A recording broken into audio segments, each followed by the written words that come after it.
Hello, everyone, and welcome back to Super Mario Bros. Wonder. We're going to our first puzzling park. This is a weird mechanic that they brought into this game where you have like this open-ish zone area, and you have to kind of figure out how to get to the Wonder Seed. So it's a little weird in that sense that they made a puzzle element into a Mario platformer. I'm not a huge fan of these levels. These are like the one part of the game I don't really like. And that's mostly because it's not really a puzzle. It's mostly just, okay, if you're stuck, bring in a different character because they're the only ones who can see that block that you missed. You know?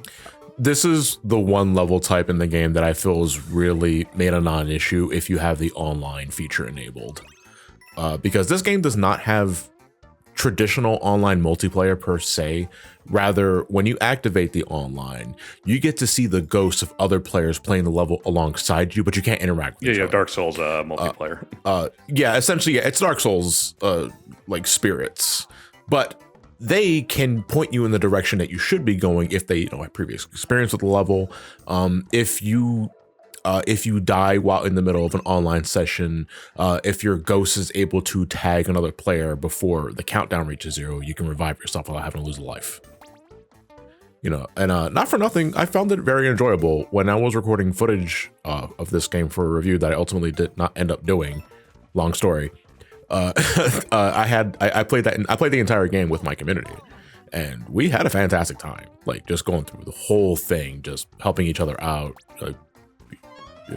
Riffing each other on this and that. It's fun. I do like that kind of compromise, just if only because I know that like having some way to interact with people is neat. At the same time, I do wonder why Nintendo is so afraid of doing... Well, I know why they're afraid. It's because they've seen how the multiplayer works in Mario Maker 2. The answer is not very well. So is afraid the right word? Because I don't know what other word to use. At the end of the day, it's their fault. The reason why it's that bad in the first place. Yeah, but I also don't know. Like, it feels like they're just so reluctant to do anything about it. Like they don't want to. Like put in, and I mean, I guess if it doesn't make them enough extra money, they don't see the need to. Like, oh, we're gonna sell the same billion units no matter what, so why put all this extra work into that? I guess I can understand that from a business perspective, but it's also just weird that in the year 2024, we still can't really play one of these online Mario games online. And New Super Mario Bros. Wii came out almost 15 years ago, So it's like, I think you have to push the... Yeah, you have to push this to the right a little bit, yeah. Yeah. You have to find a hidden block to get it, so I'm pushing it too far, so... Yeah, I think I found that once you get, like, the secret finding one, these get a little bit more manageable, but I still not a huge fan of this.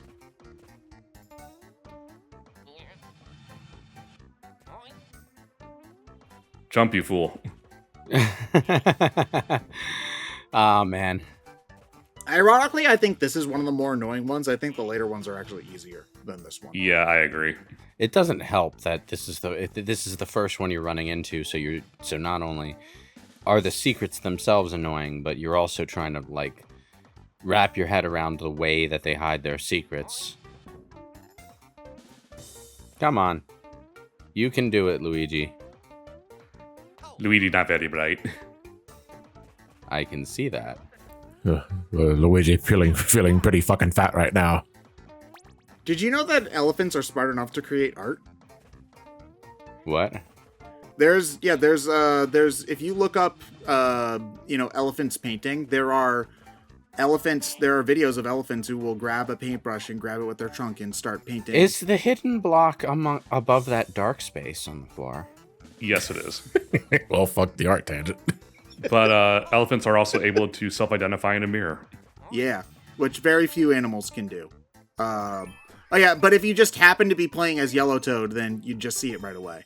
So it's like, I guess, what I ended up doing when I got stuck was just leaving and changing my character a bunch of times.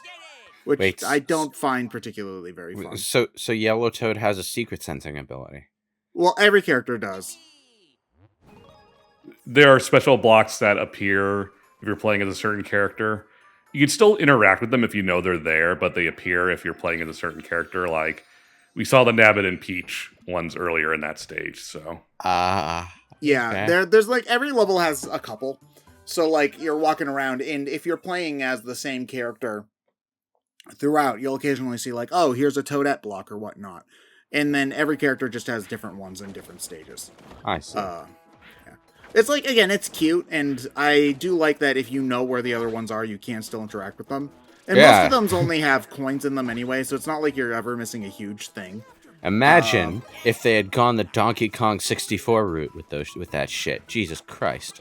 Oh yeah, where you have to replay each level as each... Oh wait, no, that's what Mario 3D World did.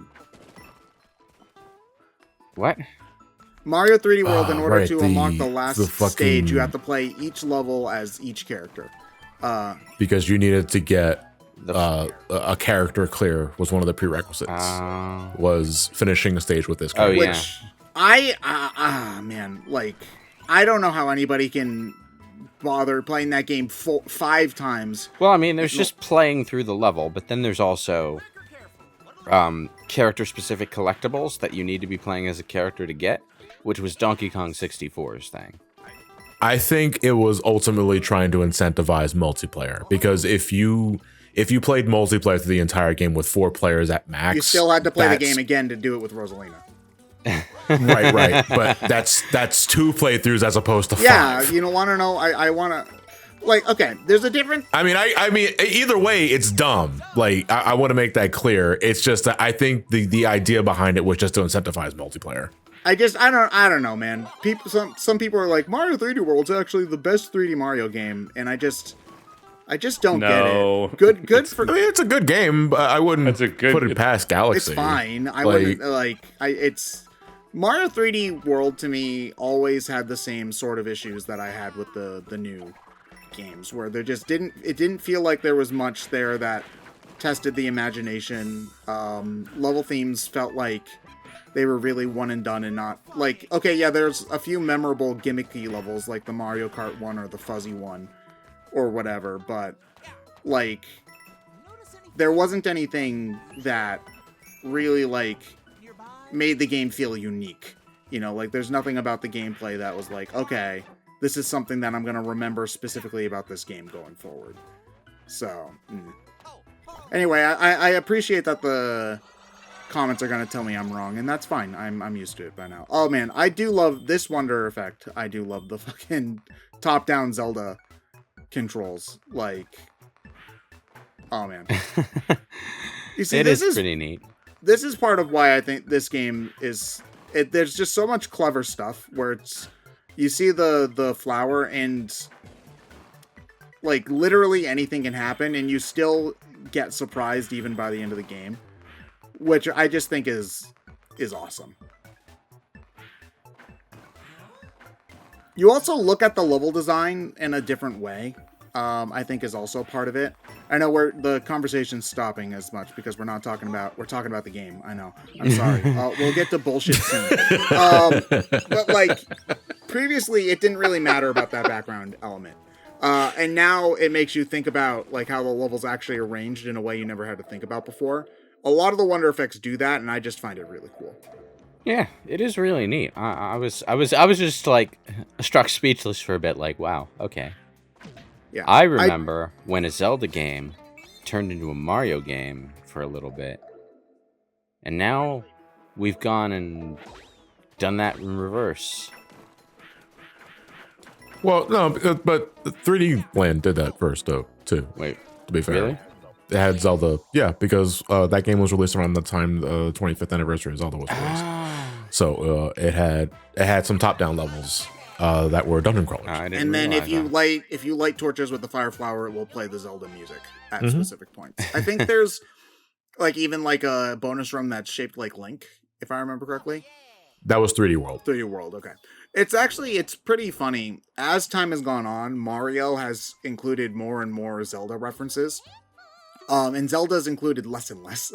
Aside from Link's Awakening, which is a remake, I think the last game with a explicit Mario reference in it is...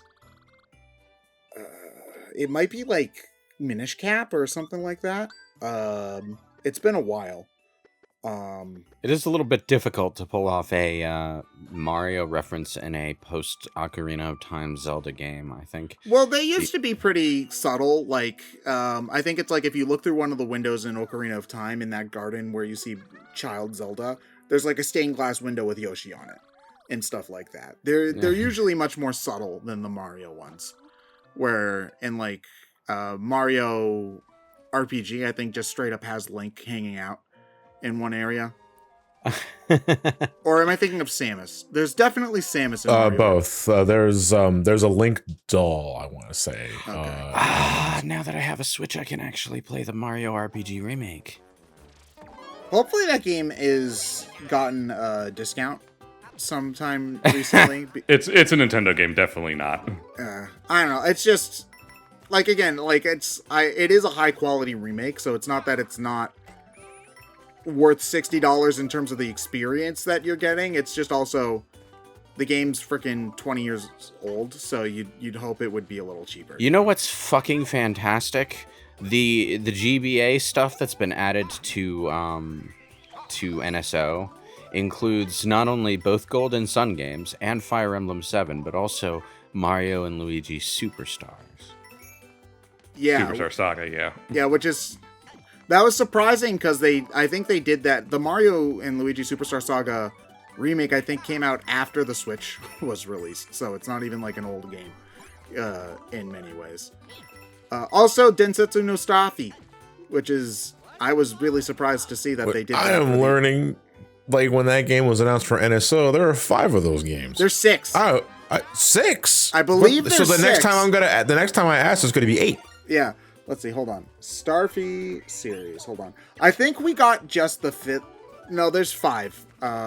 We've got the only DS game. I think that was what. No, we got the 2008 DS game. Starfy 4 was also on DS. All right, and the others were GBA. Yeah, the other ones were GBA, yeah. It's actually a pretty decent game. It's just a little simple, and there's not really a lot to talk about, but it's one of those games you play for like the vibes more than anything else. Yeah, it's a very nice game to play. It's really heckin' cute. In the DS Starfy, there's you'll unlock like little costumes for the 3D model of Starfy to wear on the pause screen, and like one of them's a cowboy hat and whatnot. And it's like one of those things, does nothing for the gameplay, but it's really heckin' cute. So, anyway, what we're saying is Starfy 6 and when? Nintendo, jeez. Oh, okay, sorry, I'm gonna talk about the game. Again, this stage is fucking gorgeous. I'm apologizing for talking about the game. Every time, World 2, I think, is the prettiest world in the game. Like, this game's just beautiful, man. You know, for some reason, this level is putting me in the mind of Disney's Hercules. Oh, yeah. You know what? I totally see it. For some reason, like, the clouds in that movie had this, like, kind of purplish, reddish tint going on. Swirly effect, too, because swirls were everywhere in that damn movie. Yeah, it was a pretty distinctive part of the art style. I like it, to be honest. Hercules is one of those movies that I have a lot of nostalgia for, because it was one of the ones I had on VHS growing up, so I watched it a lot. So, but it's also, like, objectively not great. It's also very weird if you know the mythology. Yeah, why is Zeus a good guy in this one? Why is the love interest Megara of all people?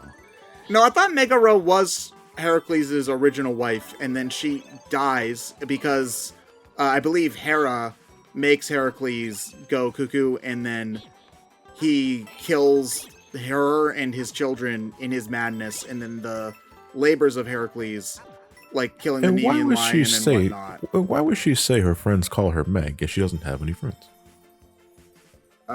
Because she's sassy. It's kind of a recurring joke with characters who have no friends but have outgoing personalities.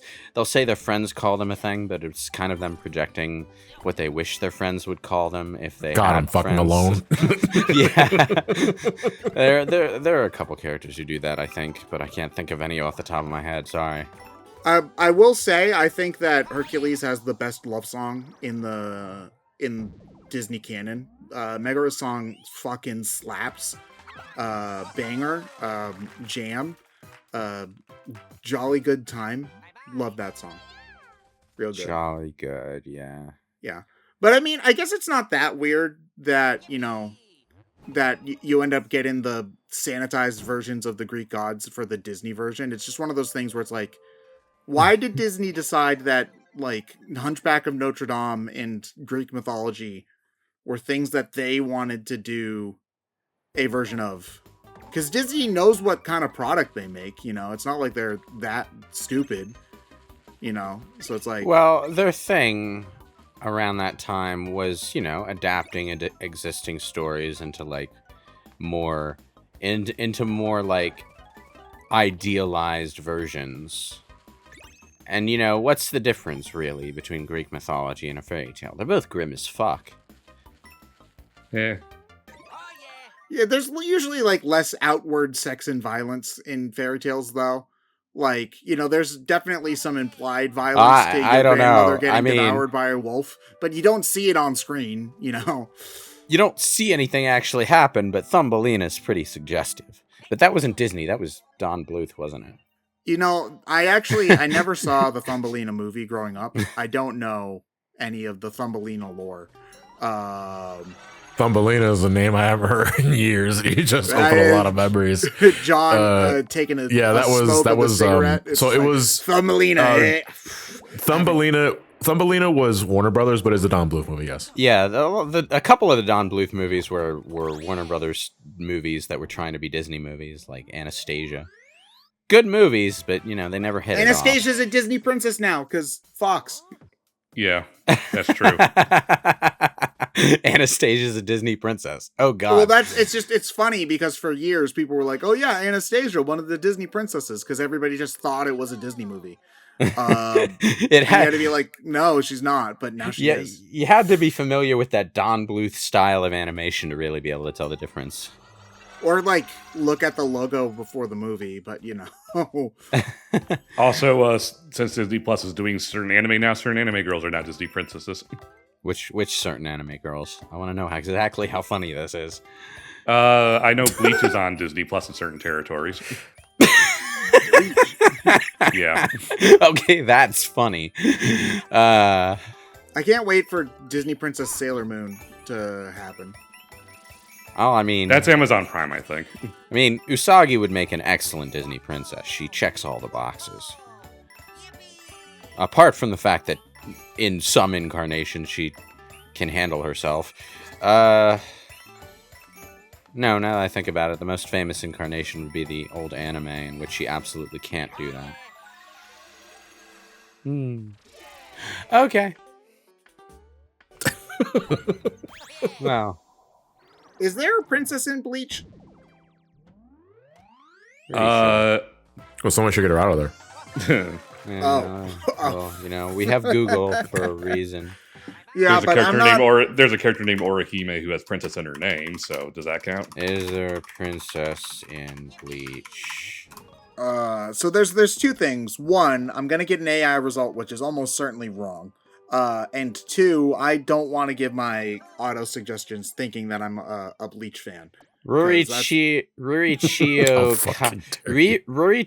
Kasumioji is the leader of the Kasumioji clan, as well as a central figure in the Kasumioji conspiracy, and she is a princess. Yes. Oh, this badge sucks. Auto bounce. Yeah, I hate it. I get why it's there. It's like for people who want to self-challenge themselves. I get it. I hate. Oh, it's the. I'm pretty sure there's two people that like Spring Mario from Galaxy. Yeah, it's the spring power up. I was gonna say, and Spring Mario at the very least was stupid and funny to look at. This is just annoying. It was also in areas that were designed for it. This badge feels a little odd. Well, no, this stage is designed for it. Oh, yeah, It's I know, just- but this badge feels a little odd to be taking anywhere outside of its own challenge stage, is all I'm saying. Well, the other thing is that the stages with Spring Mario never, ever, ever required precise platforming. They kept those areas pretty simple for a reason. Well, the other thing about Spring Mario that doesn't really apply to the Spring Feet badge here is that Spring Mario was actually physically stuck inside of a spring, so whenever he moved, he had to flip over. Yeah. So it was very hard to bounce in place. Yeah. The thing though is that there's the very end of the game. There's like a badge challenge in the special world. In the Spring Mario section, I got stuck there. I think literally for 2 hours. I hated it. Oh, I was God. miserable. Oh, Christ. And I think you got I think it's like the last one, too. It is the last one, yeah. Yeah. So it's like, God, I was miserable trying to do that. Ooh. Now that this is a random ass time to bring up this tangent, but I'm still thinking of it because of the purple clouds. But I think GOG and Steam, or GOG or Steam, one of the two, released like a remaster of the old PS1 Disney's Hercules game a while back.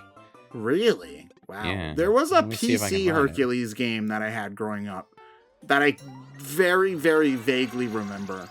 I think they actually did get Danny DeVito to bring to play as Phil for it, though, which was surprising.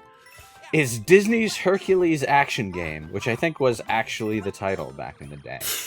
And it's like this, it's got that sort of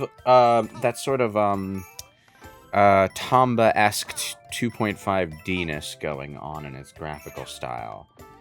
But, like, it's $6 on Steam. Jesus. It doesn't have Windows 11 in its compatibility, so it must have been released a lot further Yeah, back so than it has GOG. multiple names, actually. It's Hercules, if you have common sense, Hercules Action Game, and Disney's Action Game featuring Hercules. What? Wow, I can't wait for Disney's, and Disney's Action Game featuring Disney's Hercules.